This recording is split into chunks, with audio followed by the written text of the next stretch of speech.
When I thought about Fallout 76, I thought about bugs. I thought about false promises, and I thought about a game that had massive potential but completely flopped on release. An embarrassment to the Fallout franchise. But since the TV show, it brings fans back to one of the most controversial games that Bethesda has released, where they brought one of their main IPs to the same space as kind of Elder Scrolls Online, and it came with a fair share of bugs and failures. But ever since then, with a live action game such as this, they've been able to progressively make updates, as this game has now been out for over 5 years, and with that has come some actual pretty good content that I have been thoroughly enjoying since jumping back into Fallout 76. I have put in a load of hours into grinding some of the main quest lines. They throw a lot at you, so it is hard to kind of decipher where to go, but being kind of a newcomer to the game and not really having finished anything way back in 2019, I was able to run through the main story quest line that introduced with the game. Obviously, this was lacking of NPCs, but still took you through some interesting lore regarding the Responders, Free States that were initially introduced in this game as new factions,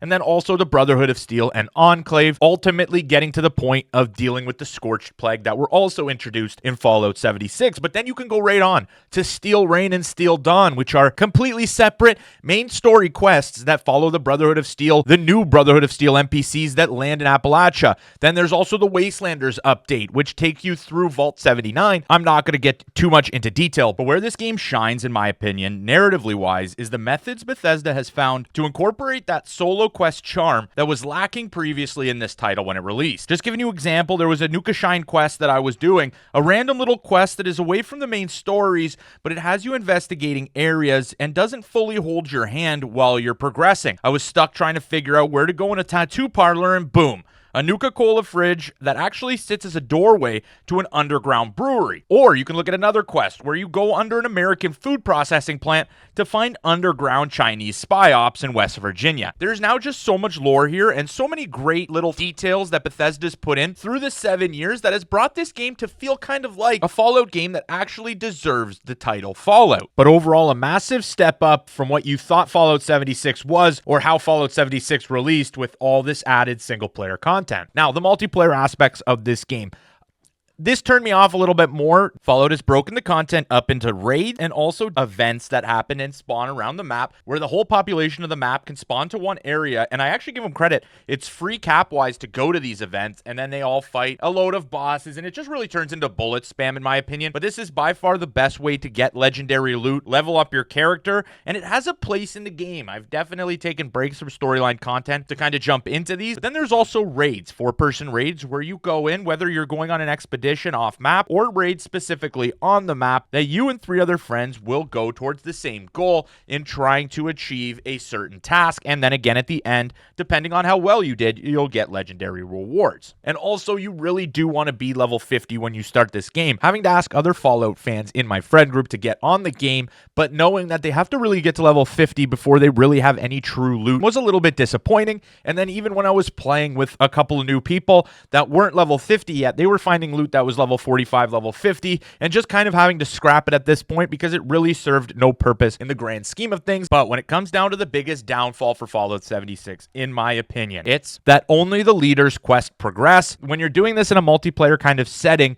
you don't actually get the rewards unless you're the team leader. So ultimately, 3 of the friends, really, if you have a group of 4, for me it was 1 other friend, they're ultimately just going to have to watch the NPCs interact with the leader and not really get any of the unique rewards from these quest lines until they do it themselves, which is a drawback of the game in my opinion. I would much prefer, if I was to start this game with a friend, that we would both progress the quests together, but that is not available, and I don't own Fallout First, so I don't know if that's available through Fallout First. Also, a lot of things in Fallout First make the gameplay experience a little bit more bearable. For example, the stash box, where you get to stash your junk items. I only have the 1200 base from the normal game.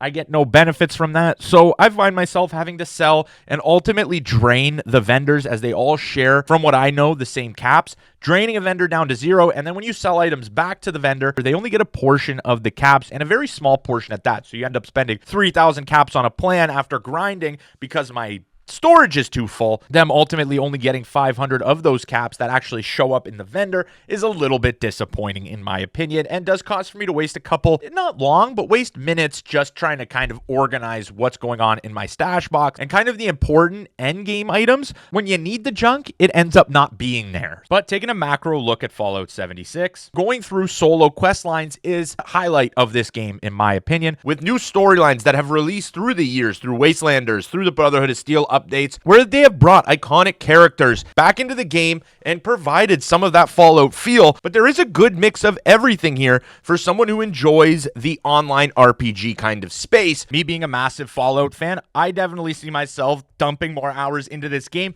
but I tried to give you guys a little bit of a breakdown here. If you enjoyed the video, remember to smash the like button and subscribe. I will also be looking at doing some Fallout tip videos as I learn as a new player. For today, that'll do it. Thanks so much and have a good one.